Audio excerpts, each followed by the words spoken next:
Somos seres relacionais. Desde a infância, precisamos de interações humanas para sobreviver. Gostando ou não, o contato com o outro é necessário para o nosso dia a dia, para a nossa vida social, amorosa, profissional e até espiritual. No entanto, o que se vê hoje são pessoas que cada vez menos sabem se relacionar, uma sociedade avessa ao convívio. Mas quando olhamos para Jesus, entendemos que existe um modelo a ser seguido, um padrão que devemos imitar e que nos mostra que relacionamentos saudáveis são aqueles baseados em Cristo. Descubra esse padrão na série Relacionamento. Bom, nós vamos continuar a série sobre relacionamentos. Eu não sei até onde Deus vai levar essa série, eu não sei quantas mensagens mais Ele vai trazer. Se essa é a última ou não, eu estou assim, como folha, onde o Espírito soprar eu vou, o que Ele fala eu faço. E Ele trouxe essa mensagem aqui para que nós possamos ser impactados e ter as nossas vidas transformadas. Mas já faz algumas semanas que nós estamos falando sobre esse tema tão importante nos dias atuais. Nós falamos sobre o relacionamento de Jesus com o Pai, nós falamos de Jesus com o pecador, nós falamos do relacionamento de Jesus com os amigos, de Jesus com o diabo. E hoje nós vamos abordar um relacionamento que foi muito especial e de muito impacto até os dias de hoje. É o relacionamento de Jesus com os seus discípulos. Através desse relacionamento nós vamos olhar e observar padrões que Jesus adotou com os seus discípulos e adota conosco. Porque quem aqui é um seguidor de Jesus? Quem aqui é influenciado por Jesus? Quem aqui recebe os ensinamentos de Jesus? Então eu posso falar que você também é um discípulo, amém? Então, se esses padrões que Jesus ensinou para os apóstolos, para os discípulos da igreja primitiva, são ensinamentos e padrões que nós também carregamos nos dias de hoje. Só que, na mesma medida que nós somos discipulados por alguém, nós discipulamos outras pessoas, não é verdade? Quem aqui exerce influência e liderança em algum ambiente? Quer ver? Quantos maridos nós temos aqui? Nós não exercemos influência, brincadeira. Nós exercemos influência e liderança dentro das nossas casas. Nós dizemos, a última palavra é nossa. Sim, senhora, iremos lavar a louça.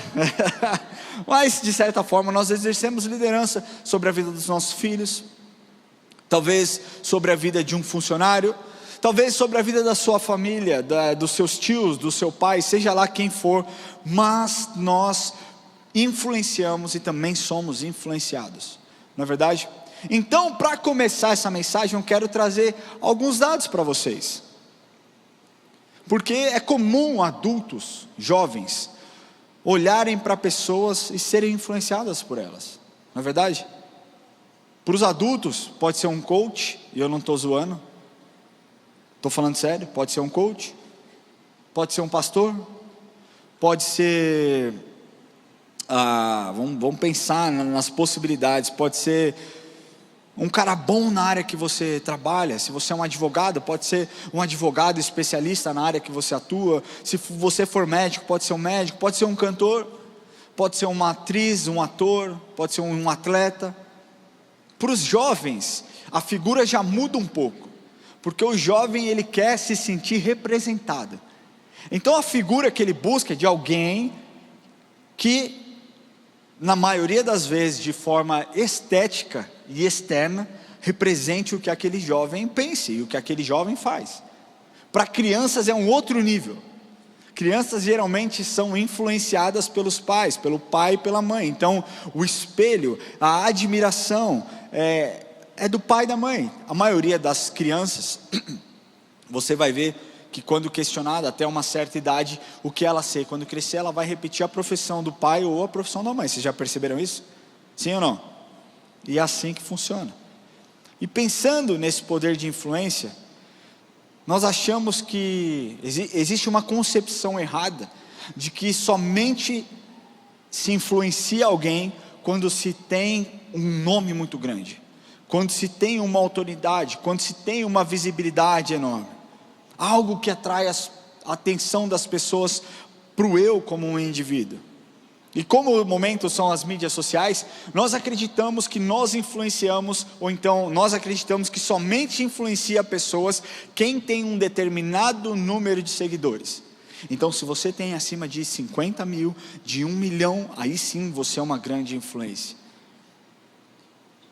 Mas o que eu quero te falar, meu querido, que não é assim que funciona. Você não precisa dos holofotes humanos para que você exerça a influência. O que você precisa entender é uma coisa básica: que você foi criado para um propósito, assim como eu, e parte importantíssima desse propósito é você exercer influência onde quer que você esteja. Existe um livro com o título Who is Bigger? Quem é o maior? Ele é fruto de uma pesquisa feita por um professor cientista da computação chamado Stephen Skin, eu não sei exatamente o nome, e um outro engenheiro do Google chamado Charles Ward. E ele ranqueia os personagens históricos de acordo com o número de buscas na internet. Então esse resultado, ele expressa o grau de influência e fama dessas pessoas, de cada um desses indivíduos. Eu vou falar de trás para frente os 5 maiores influenciadores pesquisados através do Google. Em quinto lugar, nós temos Abraham Lincoln. Quem conhece Abraham Lincoln? Meu parceiro, meu irmão. Tomou outro dia café em casa? Brincadeira. Mas ele foi presidente dos Estados Unidos durante a Guerra Civil Americana e uma pessoa que contribuiu e muito para o fim da escravidão nos Estados Unidos. Esse foi Abraham Lincoln, em quinto lugar. Em quarto lugar, nós temos o William Shakespeare. Talvez você veja as obras desse homem e não entenda metade delas. Tá, tudo bem, porque eu também não entendo grande parte delas. Mas ele é um poeta, ele é um escritor, ele é um ator, ele é um diretor. Em terceiro lugar, nós temos Maomé. Maomé foi o fundador da religião islâmica. O principal profeta do Islã, Maomé. Foi lá por volta de 611 que ele criou e ele fundou essa religião.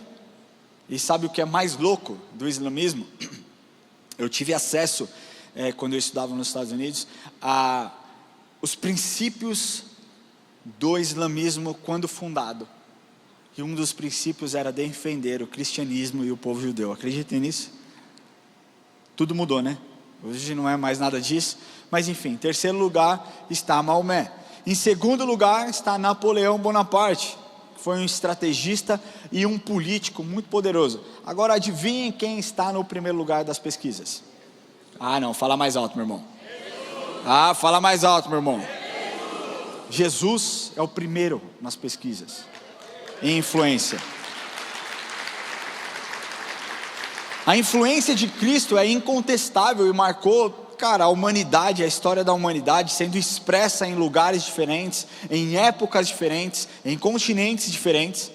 Jesus, um revolucionário com um discurso de amor aos inimigos e igualdade, lutou contra o divórcio, lutou contra a poligamia. Esse é o Jesus que se levantou numa época que estava tudo bagunçado.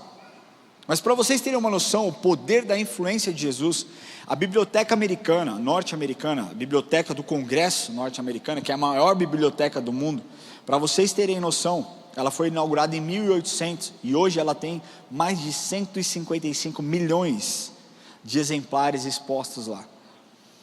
Ela mostra que a obra o maior número de obras sobre alguém específico é sobre Jesus.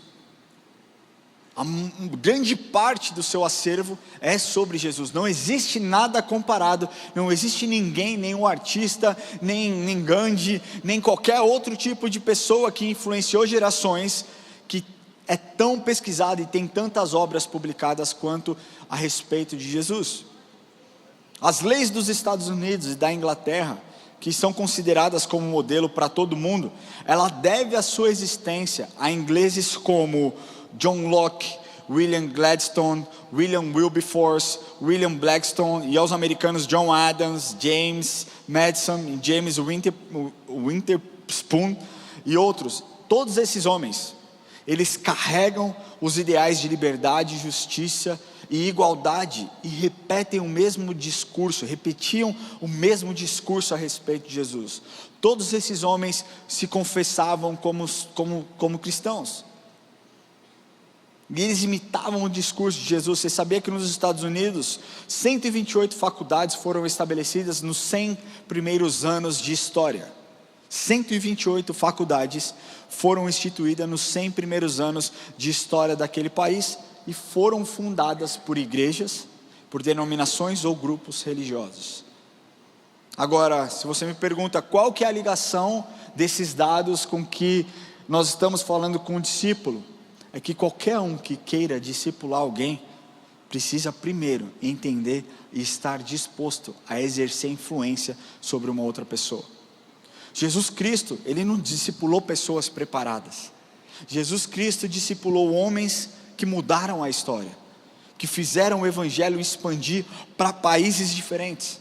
E é sobre isso que nós vamos falar. Se nós entendemos que discípulo, a palavra discípulo, ela se refere a um estudante, a um aprendiz, nós precisamos também entender que a palavra discipulador, ela tem o significado de alguém que ensina, de alguém que mostra o caminho, de alguém que exerce influência positiva na vida de outras pessoas. E hoje, meus irmãos, eu quero falar que se tem alguém que exerceu influência e mudou o tempo, esse alguém se chama Jesus Cristo. Se tem alguém que é modelo de discipulador, é Jesus Cristo, amém? Mas nós vamos mergulhar em 3 padrões que Ele nos deu, que nós precisamos pegar e aplicar nas nossas vidas como discipuladores de Cristo, discípulos de Cristo e discipuladores para a obra de Cristo, amém? Então o primeiro padrão que Ele mostrou foi transmitir o propósito. Você pode repetir comigo? Transmitir o propósito? Desde a antiguidade, o homem tem questionado qual o sentido da vida humana. Quem aqui tem essa inquietação? Pode levantar a mão. Cara, eu tinha muito essa inquietação. Eu lembro que quando eu trabalhava no meio secular, eu tinha uma crise muito grande. Eu falava, cara, que diferença eu estou fazendo na vida das pessoas. Eu era um cara gentil, eu era uma pessoa honesta, eu era um cara trabalhador, eu não trapaceava ninguém, eu não mentia, às vezes mentia, eu era vendedor, não que seja certo, mas enfim, já me arrependi, já pedi perdão, e está tudo bem, mas cara, eu tentava fazer tudo da melhor forma possível, e muitas vezes eu falava, Senhor, essa vai ser a minha vida para sempre, eu vou acordar, eu vou deixar minha família, eu vou me expor ao trânsito de São Paulo, aos estados que eu viajava, e aí eu vou ganhar o meu salário no fim do mês, e eu vou torrar todo o meu salário pagando conta, que eu fiz dívida durante o mês, e vai ser assim, o que eu estou fazendo de diferente? Eu tinha essa inquietação dentro de mim. Sabe, que a filosofia, as religiões humanas, e até a ciência médica tem se proposto a responder essa pergunta. Mas a Bíblia diz muito claramente qual é o verdadeiro sentido da sua vida e da minha vida. Sabe qual que é? Sim ou não? Glorificar a Deus. Esse é o verdadeiro sentido da sua vida. Glorificar a Deus. A pergunta é, como eu posso glorificar a Deus? Então você tem que ter um entendimento muito claro. O propósito da minha vida é glorificar Deus onde eu estiver, é apontar Cristo onde eu estiver. As pessoas, elas procuram olhar filosoficamente, elas procuram olhar religiosamente, cientificamente, para o propósito da existência humana, e buscam explicar certos questionamentos que permeiam o relacionamento do homem consigo mesmo e o mundo que ele está inserido. Mas a grande verdade é que nenhuma pessoa, nenhuma instituição, nenhum professor, por mais inteligente que ele seja, exceto a palavra de Deus, consegue definir o propósito que nós temos. Todos nós temos um propósito. Você tem um propósito. Talvez você se ache a pessoa mais inútil do mundo. Talvez o seu período hoje seja o período de menos produtividade, mas eu quero te falar que Deus tem um propósito na sua vida. Você tem um propósito, você precisa acreditar no que a palavra de Deus diz. E a palavra de Deus diz que você tem valor e você tem um propósito para uma obra gloriosa que Ele quer fazer em você e através de você. Todos nós fomos chamados para algo. Só que a mentira que muitas vezes Satanás coloca na nossa mente, na sua mente, na minha mente, é que não, existem obras que somente os grandes pescadores podem fazer. Existem caminhos que somente os grandes influenciadores podem percorrer. Existem influências que somente aqueles que têm milhões de seguidores podem exercer. Nenhum ser humano, meu irmão, foi criado para ficar à toa. Só que para entendermos o nosso propósito, nós precisamos olhar a soberania de Cristo.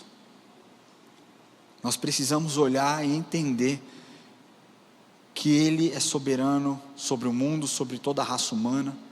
Nós devemos entender a nossa identidade nele, e devemos estreitar o nosso relacionamento com Ele, porque assim nós vamos entender a nossa vocação. Vamos entrar no texto aqui, para que você entenda que os discípulos mesmo viveram esse processo de entendimento do propósito.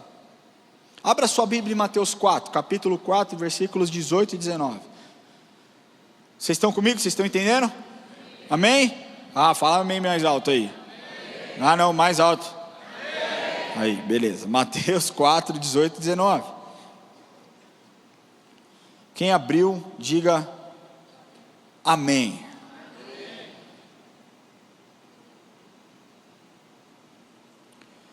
Diz assim: caminhando junto ao mar da Galileia, viu dois irmãos, Simão, chamado Pedro, e André, que lançavam as redes ao mar, porque eram pescadores.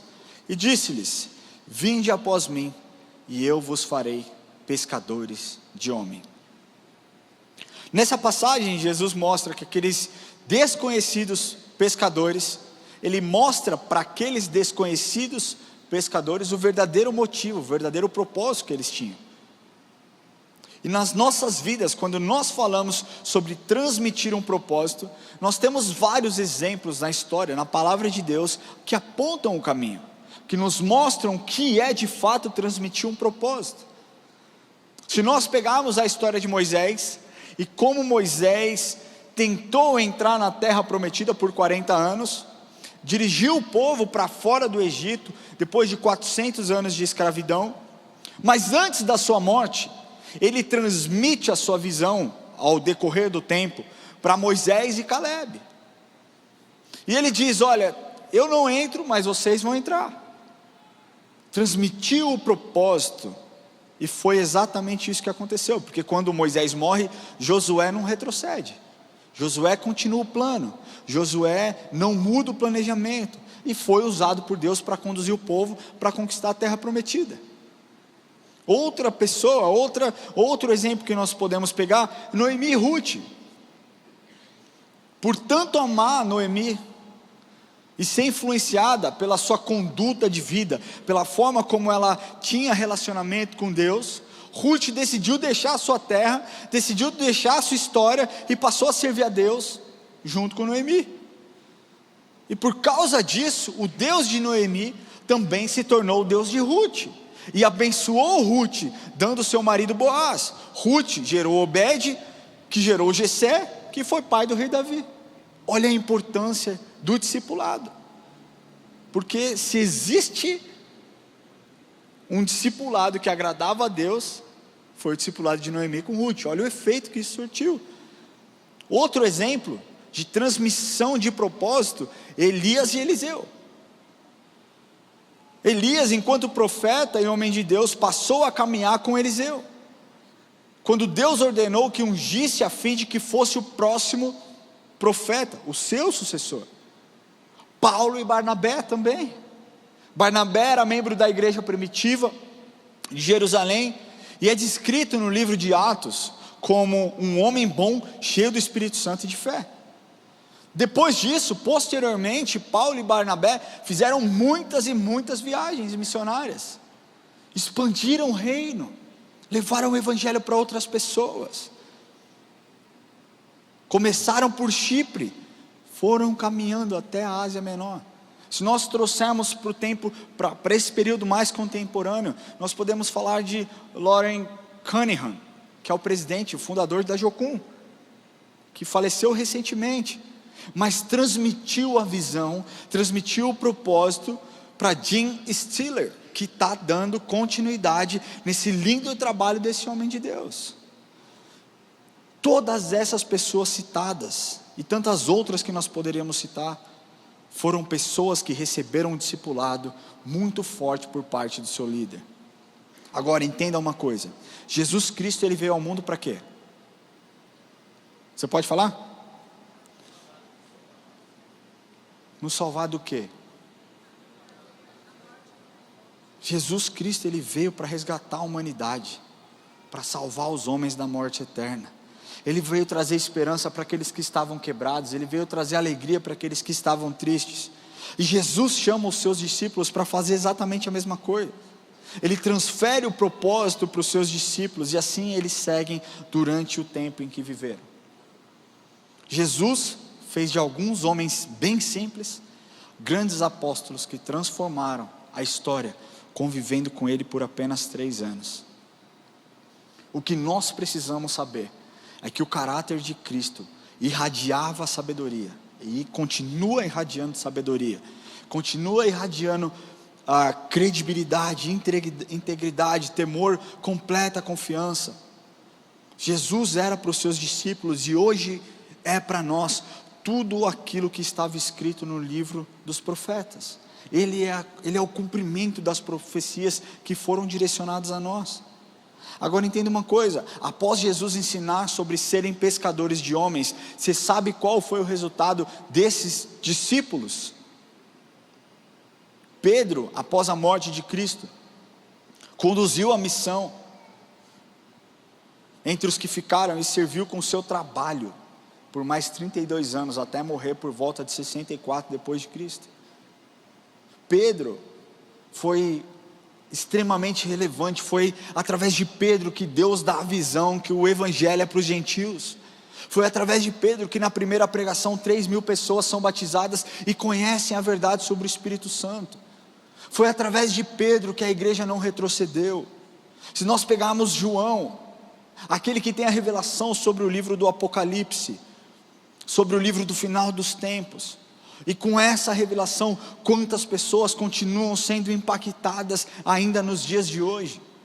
Se nós pegarmos Filipe não parou de trabalhar, continuou pescando homens na Ásia. Se nós falarmos de Bartolomeu, continuou pescando homens na Etiópia, na Armênia, na Índia, na Mesopotâmia. Se nós pularmos para Mateus, continuou a sua missão, onde Cristo viveu, que foi em Jerusalém, e percorreu a Pérsia, percorreu a Etiópia.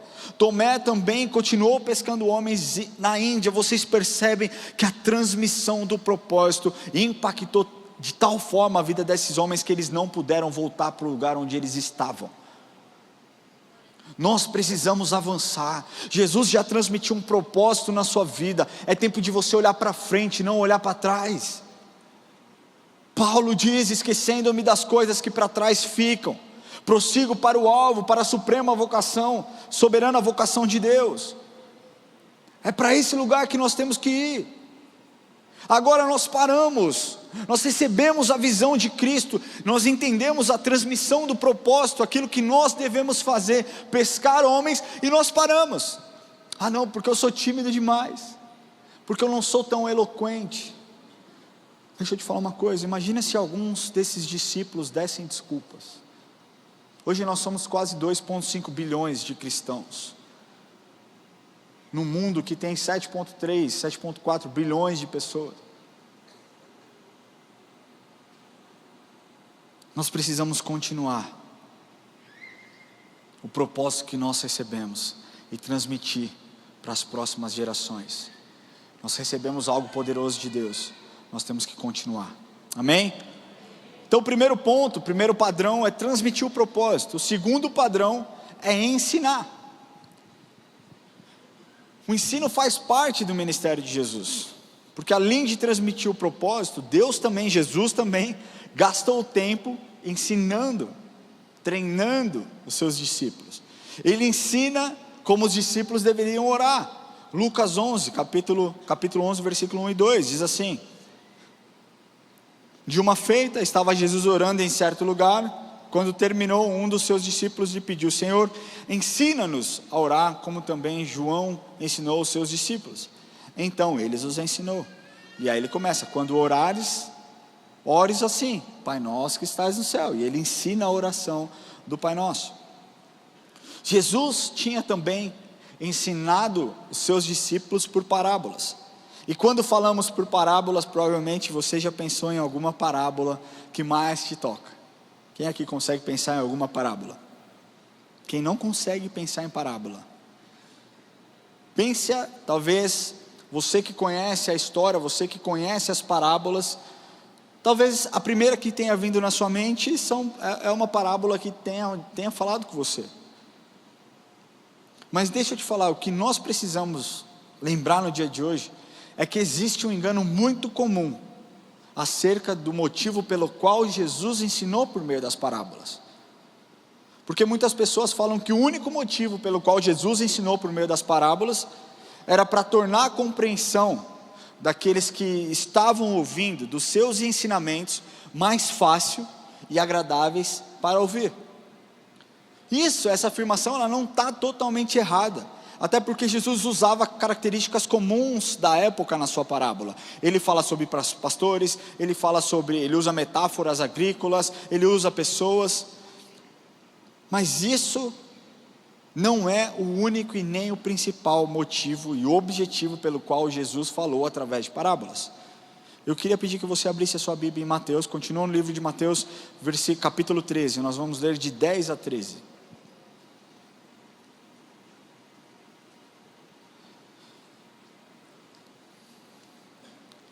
Quem abriu, diga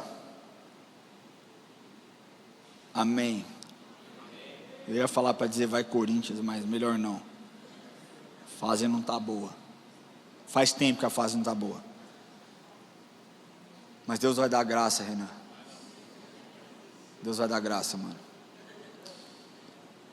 O choro dura uma noite, mas a alegria vem pela manhã.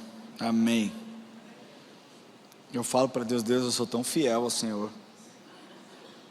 Eu faço tudo certinho. Eu dou dízimo, eu não minto. Ajuda o Corinthians. Enfim, ai que triste, mas vamos seguir. A palavra de Deus é viva e eficaz, amém? Mateus 13, versículos 10 a 13 diz assim: então se aproximaram os discípulos e lhe perguntaram: por que lhes fala por parábolas? Ao que respondeu: porque a vós outro é dado conhecer os mistérios do reino dos céus, mas aqueles que não lhes é isso concedido. Pois ao que se lhe dará e terá abundância, mas ao que não tem, até o que tem lhe será tirado. Por isso lhe falo por parábolas, porque vendo não veem, e ouvindo não ouvem nem entendem. Esse texto, se você não ler com calma, não esmiuçar, ele se torna um tanto quanto confuso, não é verdade?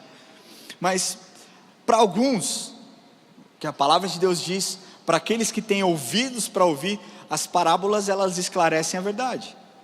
Ao passo que para outros que rejeitam a Cristo e não dão ouvidos, essas parábolas elas têm um efeito contrário ao entendimento da verdade. As metáforas presentes nas parábolas, elas escondem a verdade daqueles que não desejam procurar o real significado daquilo que Jesus queria dizer. Ficou confuso? Eu vou te falar, vou simplificar.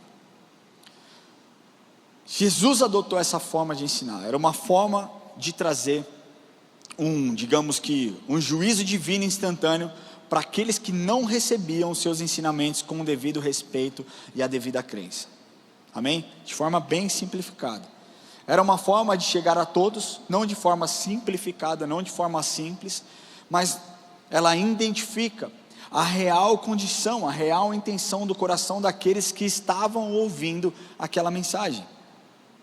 Então, quando nós lemos o que Jesus disse, nós percebemos que as parábolas não eram histórias simplificadas. Vocês entendem isso? que as parábolas para aqueles que ouviram não são parábolas simplificadas, até Jesus disse isso. Por isso lhes falo por parábolas, porque vendo não veem, e ouvindo não ouvem nem entendem.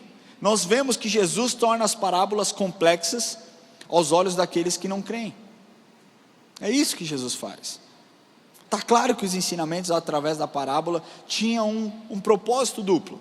Primeiro, elas escondiam as verdades daqueles que eram incrédulos e infiéis, daqueles que não queriam compromisso, mas elas também revelavam os ensinos às pessoas que tinham ouvidos, desejavam crescer, desejavam aprender, desejavam estar mais maduras para aqueles momentos com Cristo. Quando nós pegamos, Jesus ensina tantas outras coisas que não eram comuns para aquela época, e que hoje talvez quando alguém ouve não faça o menor sentido. Se nós lemos o Sermão do Monte, é um sermão lindo, é um sermão maravilhoso, é um sermão precioso, que para muitas pessoas nos dias de hoje já é motivo de muita dificuldade de entendimento. Naquela época então muito mais. Eu quero ler com vocês o Sermão do Monte, Mateus 5, volta para trás, capítulo 5, versículos de 1 a 11. Olha a profundidade desse ensinamento, porque Jesus, Ele tira o valor daquilo que o mundo diz que é importante, e coloca valor naquilo que Ele diz que é importante. Deixa eu te falar, na sua vida sempre vai ter pessoas querendo dizer, isso aqui é melhor, faça dessa forma, progrida desse jeito, vá para frente, dessa forma, faça negócio desse jeito.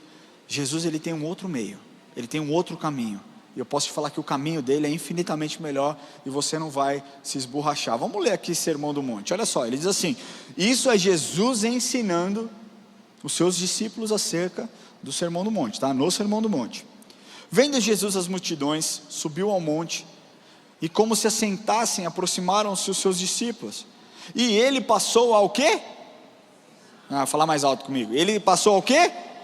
Ensiná-los, dizendo, bem-aventurados os humildes de espírito, porque deles é o reino dos céus. Bem-aventurados os que choram, porque serão consolados. Bem-aventurados os mansos, porque herdarão a terra. Bem-aventurados os que têm fome e sede de justiça, porque serão fartos. Bem-aventurados os misericordiosos, porque alcançarão misericórdia. Bem-aventurados os limpos de coração, porque verão a Deus. Bem-aventurados os pacificadores, porque serão chamados filhos de Deus. Bem-aventurados os perseguidos por causa da justiça, porque deles é o reino dos céus. Bem-aventurados sois quando por minha causa vos injuriarem e vos perseguirem, e mentindo disserem todo mal contra nós, contra vós, contra mim, contra você. Jesus ensinou muitas coisas que são princípios poderosos para aquela época, para o dia que nós vivemos hoje, atualmente, nessa situação, nessa politização, tudo vira questão política. Jesus traz ensinamentos que ou nós precisamos voltar a um evangelho verdadeiro, ou nós precisamos voltar a praticar o evangelho verdadeiro. Bem-aventurado os humildes de espírito, porque deles é o reino dos céus. Bem-aventurados os que choram, porque serão consolados. Bem-aventurados os mansos, porque herdarão a terra. Bem-aventurados os que têm fome e sede de justiça, porque serão fartos. Vocês entendem a profundidade disso que Jesus está ensinando?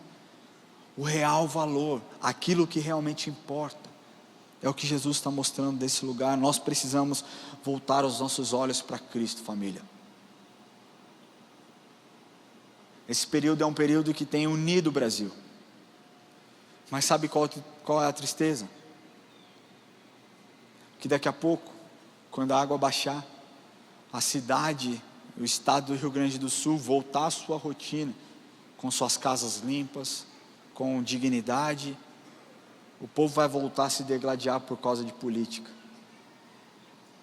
O povo vai tirar os olhos de Cristo mais uma vez, e vai voltar a defender aqueles que não merecem defesa. Você precisa defender a sua fé. A Érica pregou aqui, na conferência, o culto das 9 horas, sobre nós sermos apologetas nas nossas casas, para os nossos filhos. Cara, você defende tantas coisas, você defende partidos, você defende ideais, mas quando nós falamos de Cristo, as pessoas se retraem, as pessoas recuam. Nós precisamos avançar, especialmente porque nós já temos o ensinamento. Se nós somos discípulos de Cristo, se você é um discípulo de Cristo, você não vai retroceder, você vai avançar. Nenhum discípulo de Jesus retrocedeu. Se nós pegarmos o livro de Atos, se nós lemos o livro de Atos, quando eles foram perseguidos, quando Pedro e João são presos, e eles saem da prisão, quando Pedro diz, olha só, o que é melhor, eu fazer o que vocês estão falando, porque eles pediram para João, para Pedro, para de falar de Jesus, não fala mais de Jesus, toca o barco, faz outra coisa, deixa Jesus de lado. E ele fala, o que é melhor, eu fazer aquilo que vocês estão me pedindo, eu vou fazer aquilo que eu vi e eu vivi. E sabe o que eles fizeram quando eles saíram da prisão? Eles foram para casa, para um determinado lugar, onde estava um grupo de pessoas reunidos, e a Bíblia mostra que eles, cheios de temor, se juntaram e oraram, e foram cheios do Espírito novamente. Sabe o que falta para o povo de Deus, para a igreja de Cristo? Ser cheio novamente, o desejo por esse enchimento. Nós somos discípulos de Jesus, nós não podemos retroceder, nós temos que avançar. E o terceiro e último padrão que Jesus nos ensina é o envio. Então nós aprendemos a respeito de nós transmitirmos o propósito de Cristo, nós aprendemos a respeito de ensinar, e isso você pega para você, e na mesma medida que você está pegando para a sua vida, você começa a aplicar para a vida daqueles. Você tem que transmitir o propósito de Deus para aqueles que você tem discipulado, você tem que ensinar aqueles que você tem discipulado, mas ensinar as coisas certas. E o terceiro é o envio, porque o que Jesus ensina é que não adiantava para aqueles discípulos, eles represassem tudo aquilo que eles estavam recebendo, toda a experiência vivida, toda a história vivida. A gente sabe que humanamente o Mar Morto é morto, porque a salinidade dele é um absurdo, porque nada vive naquele lugar, só bactéria, na verdade. Mas filosoficamente, eles dizem que o Mar Morto é morto, porque ele recebe água do Mar da Galileia, e a água para ali, ela não corre para o Rio Jordão, ela não vai para um outro lugar, ou na verdade ela recebe água do Rio Jordão, me equivoquei, ela recebe água do Rio Jordão, e ela não escoa para outro lugar, ela fica represada exatamente onde ela está. Tudo que está represado gera morte, não gera vida. E o que Jesus ensina para os seus discípulos é, vocês precisam falar. É necessário vocês perpetuarem aquilo que eu estou ensinando. É necessário vocês pegarem todo o ensinamento, todo o conhecimento e colocar em prática e falar para outras pessoas também. Mateus 28, se você puder correr um pouquinho mais para frente a sua Bíblia. Mateus 28, versículo 18 a 20. Ele diz assim: Jesus, aproximando-se, falou-lhes, dizendo: toda autoridade me foi dada no céu e na terra. Ide, portanto, fazei discípulos de todas as nações, batizando-os em nome do Pai, do Filho e do Espírito Santo, ensinando-os a guardar todas as coisas que vos tenho ordenado. E eis que estou convosco todos os dias até a consumação dos séculos. Esse texto a maioria de vocês conhece, amém? Quem conhece esse texto? Como que é conhecido esse texto? A grande comissão, amém? Eu quero ler de novo. Jesus, aproximando-se, falou-lhes, dizendo: toda autoridade me foi dada no céu e na terra. E aqui está a chave do negócio. Ide, portanto, fazei discípulos de todas as nações, ou seja, fazei discípulos em todos os lugares. Aqui Jesus dá a grande comissão, mas o problema é que quando nós lemos esse texto, nós podemos focar em uma palavra, e é o que geralmente acontece. Nós olhamos esse texto, focamos em uma palavra e perdemos o verdadeiro significado. E aqui talvez você fique espantado. Geralmente, quando nós olhamos esse texto, qual é a palavra que nós focamos? Fala mais alto. Ide. Como se a grande comissão fosse o quê? Fosse o ide. Na verdade, essa palavra está traduzida totalmente errada, porque a melhor tradução para ela seria: indo, enquanto vocês estão indo, vocês vão fazendo discípulos no meio do caminho. Porque no grego ele não existe o gerúndio. Eu vou explicar melhor. Nós podemos dizer que o verbo ide, no grego, ele não está aqui no imperativo. Na verdade, o ide está no particípio, que é como se fosse o gerúndio, qualificando o imperativo da frase. Então, isso significa que no grego, a ordem dada a Jesus Cristo não é o ide, é fazer discípulos. Você entende isso? Então a grande comissão não é o ide, é você fazer discípulos. Enquanto vocês estão indo, enquanto vocês estão se dirigindo a determinados lugares, a minha ordem é: façam discípulos em todos os lugares. Porque o id, ele dá a ideia de você vai, quando você chegar lá, você faz discípulo. Essa não é a grande comissão. A grande comissão que Jesus ordenou é para que nós façamos discípulos. Sabe por quê? Porque qualquer um pode ir. Uma seita pode ir. Uma igreja que prega heresia pode ir. Até mesmo um incrédulo pode ir. Mas o fazer discípulo não é para qualquer um. Fazer discípulo é somente para aqueles que pregam o evangelho de forma poderosa. Sabe, gente, sem o evangelho verdadeiro, é possível nós trazermos espectadores para os cultos. Sem o evangelho verdadeiro, é possível nós trazermos públicos para as conferências. É possível trazer consumidores para o mercado gospel. É possível nós trazermos fiéis para a campanha santa. Tudo isso é possível sem o verdadeiro evangelho. Agora, o que não é possível sem o verdadeiro evangelho é fazer discípulo. Você só consegue fazer discípulo se você pregar o verdadeiro evangelho. Porque somente a mensagem que expõe a verdade sobre o pecado e aponta a Cristo ressurreto, é que tem poder para transformar vidas e gerar discípulos e fazer pessoas se apaixonarem por Ele como Ele deve. Essa mensagem, ela é tão poderosa que ela iguala a todas as pessoas. Essa mensagem, ela iguala pobre, rico, branco, preto, brasileiro, americano, japonês.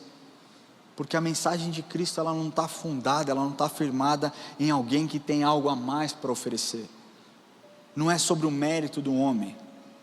Essa mensagem linda e poderosa iguala a todos nós na condição de pecadores, na condição de inimigos de Deus, a menos que nós sejamos reconciliados com Ele através de Jesus Cristo. Por isso nós temos essa ordem de seguir, de fazer discípulos em todos os lugares. Agora, não adianta apenas ir. A ordem direta é para que nós façamos discípulos, e a verdade é que muitas vezes nós temos gastado tempo demais com pessoas que não querem compromisso. Nós sempre temos aqueles amigos que nós não queremos deixar para trás. E eu não estou falando para você deixar os seus amigos para trás.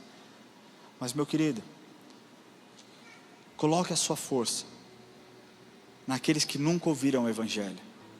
Porque tem pessoas que estão gordas de tanto ouvir a respeito de Jesus, mas não querem um compromisso, não querem pagar o preço. A verdade é que quem convence é o Espírito Santo. Nosso papel é falar, quem traz o direcionamento, quem traz o convencimento é o Espírito Santo. Nós gastamos tempo demais discipulando amigos que não querem. E muitas vezes deixam claro para nós: cara, eu não quero, não é o meu momento, eu não quero fazer isso agora. E a gente fica insistindo, quando existe uma rede de pessoas ao seu redor, no seu trabalho, no seu caminho até a sua casa, dentro da sua casa, que estão desesperadas, buscando esperança, buscando fé, buscando salvação, e você só está focado em uma pessoa. Na igreja primitiva, conforme o evangelho avançava, conforme eles iam pregando, iam falando, esse processo de discipulado, surgia mais líderes, surgia mais pessoas influentes, mais discipuladores eram formados. Como que eles faziam isso? Pregando o Evangelho. A verdade é que nós até podemos usar esse id como um imperativo, desde que necessariamente resulte em nós gerarmos transformação na vida daqueles que carecem da graça de Deus, carecem do favor de Deus, carecem da salvação, e isso resulte de fato em uma transformação genuína. Nós recebemos um propósito, nós temos que transmitir esse propósito. Nós recebemos um ensino, nós temos que compartilhar esse ensino, e nós temos que entender que nós fomos enviados para ir, para fazer discípulos. Enquanto nós estivermos caminhando, façamos discípulos. Como que era feito o discípulo na igreja primitiva? Você já parou para pensar que eles não tinham tempo de fazer amizade, para que depois os amigos se tornassem discípulos? Era do tipo, Jesus Cristo morreu por cada um de nós. Quem crê e confessar será salvo, quem não crê vai ser condenado ao inferno. Quem quer aceitar Jesus? A galera aceitava Jesus, bora, aceitou Jesus, vamos batizar, todo mundo batizado, parabéns, você ganhou o certificado, discípulo de Jesus. Agora vai, ouve e prega aquilo que você diz, prega aquilo que você entendeu. Paulo, quando teve a sua conversão, foi o que ele fez. Paulo se tornou um dos maiores discípulos de Jesus, seguidores de Jesus, seguidor de Jesus mesmo, Jesus já tendo morrido.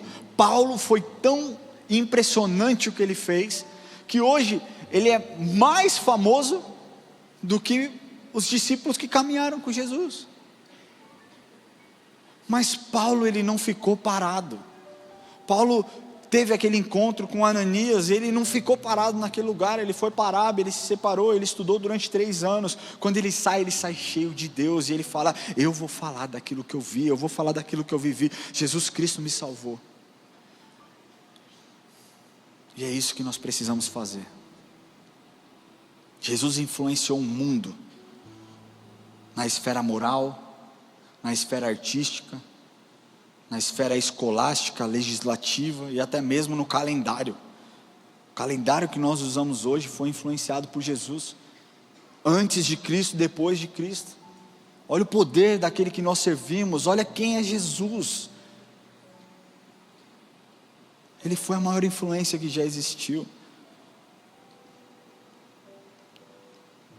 Para aqueles que não conhecem Jesus e entraram aqui hoje pela primeira vez, ou seja a sua segunda, terceira vez, existe um jeito de você se tornar um discípulo desse homem grandioso que eu citei aqui.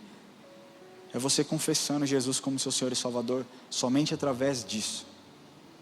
Não é através da sua obra, não é através do quão generoso você é, não é se você deu para o Rio Grande do Sul doação ou deu dinheiro para o Rio Grande do Sul, não é sobre obra, é sobre a graça de Deus. E a graça de Deus foi estendida para você, para cada um de vocês que entraram neste lugar. E existe um jeito, é você aceitando no seu coração e confessando com a sua boca, Jesus Cristo é o meu Senhor e Salvador. A partir desse momento, você é um discípulo de Jesus. Você vai ser treinado, você vai ser preparado, você vai transmitir o que você viveu, você vai ser ensinado através das Escrituras, e você vai transformar a vida daqueles que te cercam. Eu queria pedir que a igreja feche os olhos. E eu queria falar primeiro com você, que nunca entregou o seu coração para Jesus, mas que entende que esse dia chegou. O dia onde você deseja ser chamado discípulo por Ele. O dia onde você decide fazer esse compromisso, para que você transmita o propósito, para que você receba tudo aquilo que Ele tem para te oferecer, para que você receba paz no seu coração, para que você receba amor. Então, quando você recebe, assim como o rio, você flui, você entrega para outras pessoas, você deixa fluir, vem em você e sai através de você. Jesus Cristo está aqui, querendo se encontrar com você. E eu quero te dar a oportunidade, se você deseja confessar Jesus Cristo como seu Senhor e Salvador. E eu não estou te chamando para se tornar um religioso, eu não estou te chamando para se tornar um membro da EA Church, eu estou te chamando para se tornar um discípulo um seguidor de Jesus. Isso é o que importa. Se você deseja se tornar um seguidor de Jesus e nunca fez essa oração antes, eu quero pedir que você levante a sua mão onde você estiver e nós vamos orar. Onde você estiver, se você deseja dizer e confessar com a sua boca que Jesus é o Senhor da sua vida, onde você estiver, levante a sua mão e nós vamos fazer essa oração com você. Existe alguém aqui que deseja fazer essa oração? Amém? Ninguém? Glória a Deus pela sua vida, jovem. Te vejo aí atrás, glória a Deus. Existe mais alguém que deseja fazer essa oração? Queria pedir, jovem, você que levantou a sua mão, ou você que deseja no seu lugar, se você puder ficar em pé, nós vamos orar com você e por você. Onde você estiver, pode ficar em pé. Glória a Deus. Se você está nos assistindo online e também deseja fazer essa oração, após repetir o que eu vou orar aqui, você, por favor, escaneie esse QR Code que está aparecendo na sua tela e entre em contato conosco. Nós queremos entender como nós podemos servir a sua vida, amém? Glória a Deus. É você mesmo, cara, talvez Deus tenha feito essa mensagem só para você. Talvez Deus tenha movido absolutamente tudo para que você pudesse receber. A palavra de Deus diz que uma ovelha vale mais do que 1000. E existe hoje uma grande festa no céu por uma ovelha que estava perdida e foi encontrada. Glória a Deus pela sua vida. Você é valoroso, cara. Você tem um propósito. Amém? Eu queria pedir, se não for muito, que você saia do seu lugar. Se você puder vir aqui à frente, eu quero orar com você. Se você deseja, se você está sentindo uma inquietação no seu lugar e deseja fazer essa oração também, saia do seu lugar. É tempo de salvação. A maior mentira que Satanás tem jogado na mente do ser humano é que ainda existe tempo. Você pode tomar essa decisão um outro dia. Você pode tomar essa decisão na próxima semana. Nós não sabemos o dia de amanhã. A palavra de Deus diz: basta cada dia o seu mal. Então, se você deseja entregar o seu coração, saia do seu lugar onde você estiver e nós vamos orar por você. Amém? Glória a Deus. Como você chama, jovem? Pedro? Deus abençoe, irmão. Coloca a mão no seu coração, ora assim, repete assim comigo. Senhor Jesus. Repete comigo, Pedrão. Senhor Jesus, eu confesso o Senhor como meu Senhor e o meu Salvador. Eu peço perdão pelos meus pecados. Eu te agradeço pela sua salvação.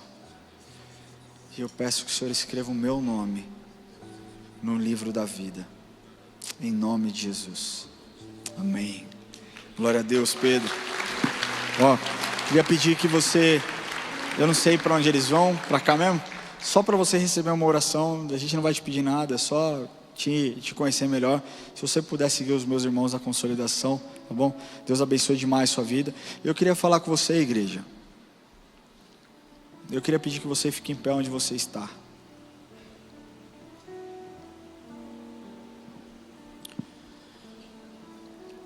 Quem concorda comigo que Jesus foi o maior influenciador que já existiu? A forma como Jesus liderou foi pela compaixão, pelo amor, pelo serviço. E a verdade é que aqueles discípulos entenderam o chamado e foram muito literais na execução daquilo que Jesus os ensinou. A prova disso é a expansão do Evangelho nos primeiros 66 anos. O Evangelho, para vocês terem noção, depois da morte de Cristo, ele em 66 anos, até a morte de João, o último discípulo que morreu, ele sai de Jerusalém para 12 nações diferentes. O Evangelho é poderoso, cara. Você precisa acreditar naquilo que o Evangelho pode fazer. O Evangelho salvou a minha vida, salvou a sua vida. Essa é a maravilhosa graça de Cristo. Nós precisamos levar as coisas de Deus mais a sério. Existem pessoas que estão morrendo. Existem pessoas que estão sendo entregues ao álcool, à prostituição, à idolatria, porque a igreja de Cristo tem se calado, porque a igreja de Cristo não tem se posicionado. E eu quero falar que assim como nós fizemos na semana passada, é um momento de reset, é um momento de nós começarmos de novo. Sabe quando você começa a namorar? Você está tão apaixonado pela sua namorada. Eu lembro quando eu comecei a namorar com a Érica, ela sempre foi linda, mas eu achava ela tão maravilhosa, e eu queria desfilar com ela. E eu olhava para os meus amigos e falava: bando de Zé Mané, eu tô com a mulher mais incrível do mundo, e vocês aí, com esse monte de trubufu. Quando a gente ama alguém, cara, a gente quer exibir, não é verdade? Quando você tem um filho, você quer que todo mundo veja. O filho nasce com aquela cara de joelho linda, e você fala: olha o meu filho, que lindo. Só você acha ele lindo. Todo mundo fala: uau, que incrível. Ele sai e fala: nossa, você viu que estranho, né? Mas meus filhos eram lindos. Mas tudo que tem valor para nós, nós queremos mostrar. Tudo que tem valor para nós, nós queremos compartilhar. É por isso que nós falamos, quando você tem uma experiência boa, você quer que outras pessoas tenham experiências boas. Vai naquele restaurante que as pessoas são gentis. Compre esse produto, que esse produto é bom. Mulher faz isso. Essa maquiagem é incrível. Os homens fazem isso. Cara, aquele barbeiro, faz a barba legal pra caramba. Você vai lá, é bacana, o papo é bom, rola a conversa.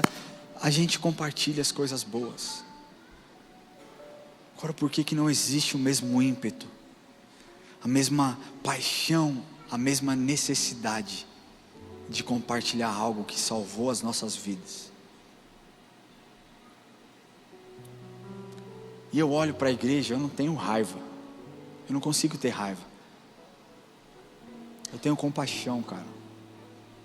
Porque Satanás tem cegado o entendimento da igreja. Mas é tempo de nós orarmos para que as escamas sejam arrancadas, para que nós possamos ver os propósitos, para que nós possamos enxergar as batalhas espirituais, e para que você entenda que você foi criado com um propósito. Você foi criado com um propósito único que Deus estabeleceu sobre a sua vida. Amém? Quantos estão comigo aqui nessa noite? Quantos entenderam essa mensagem no dia de hoje? Se você é um discípulo de Jesus, as suas ações precisam mostrar que você de fato é um discípulo de Jesus. Não é falando, é agindo. As pessoas mais nos observam do que nos ouvem, sabia disso? Não adianta você falar: Jesus Cristo salvou a minha vida, Jesus Cristo me guardou, me purificou, eu fui comprado a preço de sangue, e você dá um mau testemunho do lado de fora. É melhor não falar. A palavra de Deus diz que é inevitável que venham escândalos, mas ai daquele por quem vier o escândalo. Olha o peso dessa palavra. Quantos daqueles que frequentam a igreja não cometem escândalos, não envergonham o nome de Jesus, não fazem as coisas como deveriam fazer? Sabe o que a palavra diz daqueles que cometem o escândalo? Que melhor fosse se amarrassem uma pedra de moinho no pescoço e se atirassem, do que desvirtuar qualquer um daqueles que ainda não conheceram o Evangelho. Nós precisamos encarar com mais seriedade, família. As pessoas estão se perdendo, as pessoas estão sendo abraçadas pelo mundo. A sua voz chega onde a minha não chega. Quantos aqui, vou dar um exemplo, quantos aqui trabalham numa empresa bacana? Quantas das pessoas que você conhece, que me conhecem, que me ouvem? Pouquíssimas. Eu não sou uma pessoa que tem o tanto de seguidores que o Lamartine tem, não é verdade? Eu não consigo falar de Jesus para essas pessoas não conseguem me ouvir, mas elas podem te ouvir. Mas elas podem ouvir aquilo que você tem para dizer, e você não precisa de um curso teológico para falar quem Jesus é na sua vida. Sabe como funciona? Um dia você senta, através das suas atitudes, as pessoas vão observar que você é uma pessoa diferente, e um dia elas vão falar: cara, eu vejo, o mundo define assim, você é uma pessoa iluminada, existe uma áurea boa assim em você, existe uma energia boa. É hora de você falar: essa energia se chama Espírito Santo, e Ele quer também gerar algo bom em você. Aí a pessoa fala: como que eu faço isso? Conta a sua história, conta como você foi transformado, como Ele te lavou, como Ele te comprou, de um jeito leve, não daquele: meu irmão, desse jeito não, tá? Meu irmão, se você não se converter, vai queimar no inferno. Está sentindo o cheiro de enxofre? Então, é o que você vai comer lá. Assim você não converte, cara. Até pode converter, porque o Espírito Santo faz qualquer coisa. Mas nós não fomos comprados pelo medo. Somos comprados por amor, pela atitude de amor. E é essa atitude que nós temos que fazer. Vou parar de falar aqui, porque eu quero que vocês digiram isso com muita sabedoria, muita alegria no coração. A mensagem de Cristo não é uma mensagem para gerar peso, é uma mensagem para trazer leveza para você. Essa mensagem é para você sair daqui sabendo: uau, eu sou um discípulo de Cristo. Uau, eu vou sair daqui, eu vou transmitir o propósito, eu vou aprender porque Ele me ensinou através da palavra, eu vou comer a palavra de Deus, eu vou aprender. E mais do que isso, eu entendi que a grande comissão não é o ID, mas é eu fazer discípulo. Então, como eu faço discípulo? Começa a pregar, começa a falar, deixa Deus te usar e você vai ser transformado. Amém? Glória a Deus, família.